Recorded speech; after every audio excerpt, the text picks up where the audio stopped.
From this to this. Oh ha, diba? Nakapag-upgrade din ng salamin sa wakas.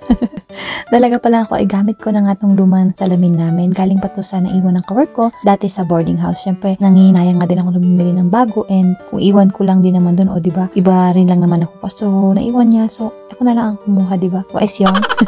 Nagkaroon na nga din siya ng basag dahil napatungan ko. Nilagyan ko na lang ng scotch tape para maremedyohan. Matagal ko na rin talagang gustong bumili ng salamin namin na malaki. Kasi napansin ko din talaga na mahilig sa salamin ng mga bata. Kaso ang iniisip ko naman ay baka spacious at baka laruin nila, matumba o mabasag, mga ganong bagay. Kaya buti na lang at nahanap ko tong salamin na pwedeng idikit sa wall. Nung una, akala ko ito yung nabibend, pero glass pala talaga siya. Etong 22 by 22 nga lang yung kinuha ko kasi meron pang mas malalaking sizes nito. Meron din yung may mas maliliit lang, ganun.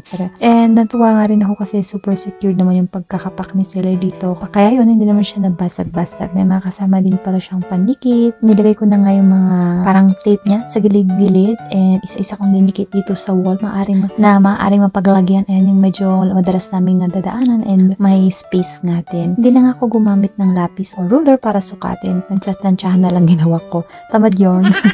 Hindi, yun lang naman, madali lang naman din idikit to. Tsaka dito lang naman, o ayan, diba? Ang saya-saya kasi at least, may bago na kaming salamin, and hindi na nga rin mahirapan na yung minsan yung anak ko pag nagsasalamin. Umaakyat pa nga siya sa kama para lang magsalamin. At least ito, andito na sa sala, and ayun nga yung mga anak ko, ito, ang tuwa din talaga sila dito sa salamin. And ayun, nakikita niyo naman yung mga junakis ko, nilalaro-laro na nila yung salamin, tinitingnan nila yung mga sarili na dyan. Ewan ko din bakit hilig na hilig yung mga bata sa salamin. Siguro, syempre, curious din sila na nakikita nila yung sarili nila o yung mga bagay-bagay, gano'n.